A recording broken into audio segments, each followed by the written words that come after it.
Good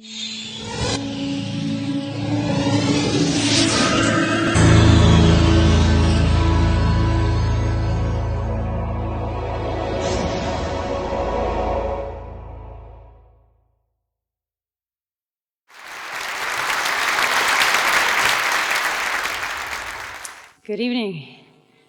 My name is Lyra Turnbull, and as Ozzy was just saying, I would like to talk to you tonight about trust. And when I was preparing for this evening and thinking about what I'd exactly like to say to you, I got thinking about how we prepare for things that we don't know, the unknown. And it struck me that, well, here in Germany, we're what interculturalists like to call a low ambiguity society. That means that it's a really good idea here if you give people an idea of what you're planning to do. So there should be a roadmap. You should know what's going to happen. And it's even better if there's a plan B, in case something goes wrong. So when I found myself thinking about my plan B for this evening, I thought, 12 years of living in Germany have changed me. For the better, I hope. So here it is. This is my plan B. Are you worried? So, the thought was that this is going to protect me from anybody who wants to throw things. You never know. But you're a tolerant bunch, I've seen today, so maybe it's all not necessary. And that's something I'd like to go into now. You see, we all think trust is good, right? But control is better. Isn't that the way a lot of us tend to think? And of course, it's true. In a situation where you really can't trust the people around you, control is a very important thing. You need to make sure you protect yourself. But in a situation where that's not the case, where you're not really threatened, this very obvious plan B that's so in your face here is going to do a couple of things to our relationship. It's going to make you ask questions. And depending on what the situation is exactly, those questions are going to be different. But they're going to be questions like, what's she worried about? Why doesn't she trust me? And what is going on here that I don't know about? And the problem with that is that if we did have any remote sort of trusting relationship together, that starts to evaporate. And when trust evaporates, we get this. Everything that's below the line happens. The costs increase. Your problems seem to multiply. People become skeptical and cynical. Attrition, that's a nasty word for a German audience, I'm sorry about that. Time to market, though. If you've got products, then it takes you much longer to get them onto the market. And basically, everybody is much more stressed than they would be if they were to trust each other. But the good news is that just as this is a problem when there is no trust, everything gets better when we do trust each other. And you can see everything on the upward curve here. If you're producing stuff, outward improves. But it's also about ideas. It's not just about business. Morale. People feel better. They're happier. They like going to the office. They like hanging out with the people that they're in community with. And that, in turn, makes us more innovative. And, of course, loyalty, which is a big issue these days, where we're all expected to be so mobile, so flexible. And as a byproduct of all of that, and I really would like to underline that point, as a byproduct of the fact that we have these trusting relationships, revenues tend to increase if we run businesses. So let's see if this works. So the point is, this plan B here is fine if you really need it. But it can prevent us from building a trusting relationship because you will obviously then know that I question your trustworthiness. I don't know if I can trust you, so I want to protect myself. But trust is important in so many ways. And the business people here will say, yeah, it's great, it gives us an edge over the competition. And that, of course, helps us make money. But that's not what it's all about. For me, trust is a much more fundamental thing because it really can change your life. It sounds sometimes a little bit naive, and that was something I had to think, okay, how open are you going to be with people about this? Well, the thing is, I was not always a fan of trust. In fact, as a young person, as a child, I thought trust was a liability. Trust is for suckers. Because I had some challenging experiences as a young person. I was left living on my own at the age of 15, completely on my own. And I'd already moved at that stage, over nearly 20 times. So I hadn't had time to kind of find any kind of stability or to put roots down, and that made me not trust people. And in fact, growing up, probably the only person I really trusted was my grandfather. Now, the problem with that was that my grandfather and his family had survived, some of them at least, the concentration camps. And the thing he taught me about life was there's only one rule, and that's don't trust anyone. Now, at the time, he had a very strong influence on my life, and I believed him. And I didn't realize that this attitude was actually putting a barrier, a much bigger barrier than this, in between me and everybody else in the world. And this barrier made my life even more difficult than it already was, living on my own at this very young age. And the lack of trust does this to everybody and everything, in every environment where people are trying to work together. And it wastes our resources, it wastes time, it damages relationships. And it's a great shame, because with this resource, you can change the world. You can do whatever you like. When people trust each other, you get a plan, you get a cool idea, and you just go for it. And it works. So, like I said, I grew up believing a lot of the stuff that my grandfather told me. And one of the other things he said to me was, don't ever look like you're good at anything. Because if you're too good at anything, someone is going to come and try and stop you. And if you really, really listen to him, then what he was telling me was, they will kill you. It's going to be very bad. It's not going to end well. So don't be too good at anything. Always be quiet and hide yourself a bit. So that's what I did. I did that for a very long time. I was very afraid of everybody. And sometimes I think that extroverted stuff is just to compensate. But the point is this, that fear, in whatever form it takes, holds most of us back at some points in our lives. The feeling of, am I good enough? And that is a question of trusting yourself more than trusting other people. And this lack of trust, it causes an internal conflict, because the problem is we are dependent on everybody around us to some extent. And if we don't trust them, then we're dependent on something we don't trust, and that gives us terrible levels of stress. All these burnout people, they're not just burned out because they're working too hard. They're burned out because they're working too hard for what they believe is a bunch of people who couldn't give a damn. And that makes you feel just terrible. There's nothing that turns on your light and makes you strong and gives you energy with that. But obviously, I'm here tonight to talk to you about trust, so something must have changed, right? And it's true, I had, how shall I put that? I had a life-changing experience. I was confronted with a life-threatening situation, and against everything my grandfather had told me, against everything I'd believed in my life so far, I had the option, trust, and it'll be fine. And I did that, and I survived. And I'm here to talk to you today, which I'm very glad about. But on that night, I understood I needed a new rule. The trust nobody rule wasn't working. And I saw that this umbrella here was actually doing me more harm than good, because it was a barrier. And that's not what it's for. Trust is, when it's used cleverly and smartly, it's for this, it's for the rainy day. It's for when the bad stuff starts to happen and comes down on you, you can just say, okay, I'm fine, I'm under here. But the rest of the time, you don't need it. So I decided, okay, we'll get rid of it. I'll keep it here, though, just in case. That's what smart trust is about. Yeah, and I learned a lot. You have to learn to trust people. It doesn't just happen like this. But I did learn that trust is a skill we can develop. And once you've developed it, it's great. It can do all sorts of things for you. It's a wonderful asset, and it's free of charge. It's not free of risk completely, as I was saying, but it's one that we do tend to underestimate. But it is disappearing. A poll of people here in Germany last year showed that we actually trust less than 20% of our politicians. That's 1 in 5. We only trust 1 in 5 of the people we give the job of deciding what happens to our lives. I don't understand that. There must be something wrong with the system, because that just doesn't seem right to me. And as for our financial institutions, well, Georg Schumann spoke about this earlier on, and I don't have much to add to that, apart from this. I do believe that no matter what level you're at, if you want to change a system, then you're responsible for doing it yourself. We live in a wonderful democracy here. We have a lot of freedoms that other people don't have. And as a result, we are in a position to do that, but it is a choice. And it's a choice that means we're not allowed to be lazy.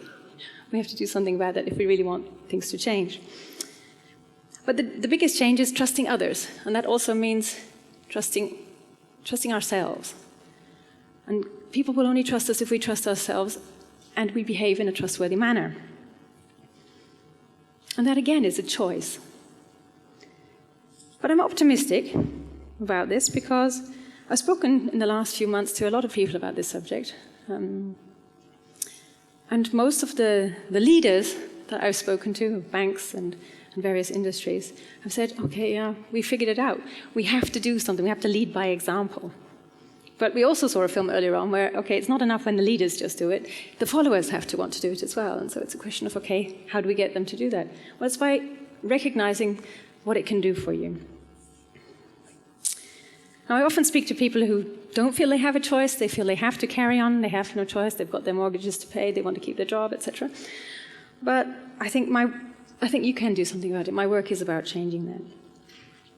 Before I give you these 15 steps that I think will help you do what you want with your life and to improve your trustability, I'd like to just let you know there's a woman in the States called Pam Myers. She's also been on TED, and her team, they do research into human behavior. And this team found that people lie between 10 and 200 times every day. That's all of us. That's what we do. And she has evidence for this. And that in the first couple of minutes of meeting someone, you tell between 2 to 10 little untruths. Now, today we're here for subject to change, and the change we've seen in the last couple of decades means that we speak to more people in one day sometimes than our ancestors did in an entire lifetime. That means we're lying to more people than ever before, and more people are lying to us than ever before, which is just reinforcing the message that the world's a dreadful place and we can't work together. And that's not true. So, let's see, we're running out of time, so I'm going to speed this up a little bit. We'll move on to our 15 points. First one, listen. Ask your family if when you're, well, let me rephrase that. You know the feeling when you're trying to speak to someone, but you know they're not really listening because they're distracted. Then ask your family if you ever do that to them, and your friends. And I guarantee you they'll say yes sometimes. And this is the first thing you can work on. It's just really paying attention. Listen to people so that they know that you're really there. It's the first thing you can do to build trust. Show respect. Respect is about acknowledging that other people are valuable too. It's not just about me, it's about us. And there's a little story I can tell you briefly about that. There was once a journalist who was visiting a NASA facility in the States back in the 60s. I'm a bit of a space fan, so bear with me. And he'd been visiting this facility, speaking to lots of really interesting and cool people, and he was leaving the building with this astronaut. And the astronaut stopped and said, hold on a second. Hey, Bill, how are you doing? This guy was sweeping the corridor. And the journalist was kind of surprised. You know everybody here by name? He said, yeah, sure. He might be a cleaner, but he's part of the team. And you know, everyone here on the team is working really hard to try and put a man on the moon. And he's one of us, you know. So the next time you feel yourself thinking, oh, this guy's not important, ask yourself, what role does he play, really? Or she, of course. Creating transparency. This is super, super important. We hear a lot about it. What it means is we all make decisions, and it's important that when we do that, people understand that the processes we use to make our decisions are fair. That way they won't question our decisions as much, and we'll get things done a lot quicker. I'm not moving my clicker, am I? Sorry about that. Show respect, transparency. Clarifying expectations. If we all want to have that feeling when we do something for someone, hey, you did a good job. It's a question of pride, really, isn't it? But it's very difficult to do the good job if you don't know what good is for that other person. So don't leave people guessing. Tell them what it is exactly that you want, and tell them what they're allowed to do to get that result. Like that, they know if they performed or not. And you won't have to waste all this time with these appraisal discussions, because people know, and they want to achieve well. They want to do what you need from them. Confronting reality is the next point that I'd like to make. As a colleague of mine recently, she told me about a bank she's working at. And here, the atmosphere at work has deteriorated, and the management has brought in some consultants. And the consultants are supposed to find out what's going wrong. And they said to the staff, be honest, it's fine, you can just tell them the truth. So that's what they did. And when the feedback came back, the management was really upset because the criticism of the management style and so on was really quite hard. And instead of confronting that reality, they buried the report. Business as usual. Been there, heard that, yeah? And the really bad thing, though, about this is not that the management is not improving their company and not going to make money as a result. The thing that's really bad is the staff would now lie. If you ever give them this survey again or anything similar, they will not tell you the truth. And that's not making things better for them or for the company.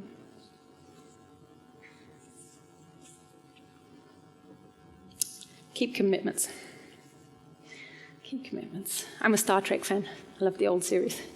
And there's an episode in Star Trek where there's a big emergency, and Scotty has to fix the old engine room, and, well, the captain comes along and says, how long do you need? And Scotty says, well, 7 hours, Captain. And Scotty says, okay. Kirk says, okay, and he leaves the bridge. And the assistant says, what was that about? 7 hours? Last time we did it in 3. And he said, well, I'm not stupid. If I tell him 3 and I need 4, he's going to be disappointed. But if I tell him 7 and I need 3, he'll be happy and we save the day. Don't make promises you can't keep. That really helps with the whole trust thing. Right wrongs. Well, this is good news, because if you do mess up and you happen to have overpromised, then you can sometimes make it good. In fact, you can mostly repair the damage that's done by that situation. First of all, admit responsibility, super important. And then figure out what you can do to fix the problem and do that. And if you can, then over-deliver, do more than what was planned. Because this way people will remember, these were the guys who, they helped us out of a difficult situation. They'll probably forget that you actually caused the situation in the first place. Practice fair accountability. Well, I don't know how many of you have got brothers and sisters, but growing up I got blamed a lot for things I didn't do. And that made me really mad. And the thing is, just go and bang on my brother like this. But in an adult world, we can't do that. But we often have a situation in communities and work environments where we're looking for scapegoats. We need someone to blame. We need to pin it on them, and then the whole thing will go away. Well, scapegoats do work in the short term. The problem's buried, we've got someone to blame, you can fire them, okay. But the whole thing comes back to haunt you. So don't do it, because it won't help you long term. You have to figure out exactly what went wrong and address it honestly if you're going to make any progress in that respect. Show loyalty. There's another big issue that we could spend a whole hour talking about. But the point is this. If you want people to trust you, they have to believe you're loyal. And that starts really at a very close, the circle of loyalty begins right at home. That means behaving in ways that you would only behave in if the people it concerns were standing right next to you. Gossip is a real problem. Only say things about people you're prepared to say when they were there. Even if you hate them, if you're not prepared to say to them, you know what, you're a real jerk, then don't say it when they're not there, because it will come back to get you. And all that happens is you look like a coward. And instead of that, you could be a really good, loyal friend. Okay, the next one, be kind. I'm running out of time, so I need to speed up here. Gandhi said that you can judge a society by how they treat their weakest members. And that's what kindness is about. Kindness is about doing small things for people, although you don't really benefit from it yourself. It's an attitude thing, because people ask me, what's that got to do with trust? It's nice, but so what? Well, it's about basic behaviors. People trust you because they perceive you to be fair and decent. And by being kind on a regular basis, just because it's a good thing to do, means that people will see your default behavior is good and will give you the benefit of the doubt. Be consistent. I had a boss once, you never knew if you went into his office if he was going to throw something or offer you a cup of coffee. Needless to say, it was not fun working with him. And it was difficult for him to build a team of people he could trust and work with. Oh, sorry, I won't work this one. Okay, extending trust. Well, nothing illustrates this better for me than the change of my life. I used to trust no one, and I was surrounded by people I couldn't trust. And since I made an effort to change that, my life has changed completely and much for the better. Being grateful. Well, I had quite a long story to tell you about that, but I'm about to run out of time, so I'll just say this. It's an attitude question. We are blessed with so many things here. And it's just a question of realizing that. Every day, getting up and thinking, hey, cool, I get a chance to do this thing that I can do today. And going to bed at night, you can think about, okay, 3 things. What was cool about my day? And there will be 3 cool things. You just need to think about it. There might be 10 not cool things as well, but think about the 3 good ones. They'll help. Be humble. Being humble is not about feeling small or not about not being proud of what we achieve. If you do great things, cool. That's wonderful. But remember, the talent that you have is a gift. You didn't earn it. It was given to you. It's just a freak of accident that that's the case. So use it well, because it's a gift. And it means that you're credible to others, because they realize that you understand that you're not king of the world. You didn't do it on your own. Other people helped you. And this last one is the most important one for me. As kids, we never ever asked ourselves who we really were. It was obvious. But growing up, we lose sight of that. It becomes less clear. And by chasing other people's pictures of who you think you should be, you waste the opportunity to be who you really are. So, what I would say to you is trust in yourself to be who you are. Let that inner light, just turn it on. Because it's what's going to give you energy. It's what's going to get you the things that you like and enjoy in life. And it will make people trust you because they can tell you're genuine. And it will free you. The freer you are, the better you'll feel. And you won't need any of these stressberatung things anymore. Okay? So those are the 15 steps. Thank you for bearing with me in regards to time. I'd just like to say one last thing. Trust will do this for you. It will make the difference between a Twitter account and a Facebook account and a notebook full of addresses. And a fantastic functioning network of people who you love and care for and can work with the way you want. So try some of these steps and see what they do for you. I guarantee, even if you do just 2 or 3, it'll be great. Thank you very much.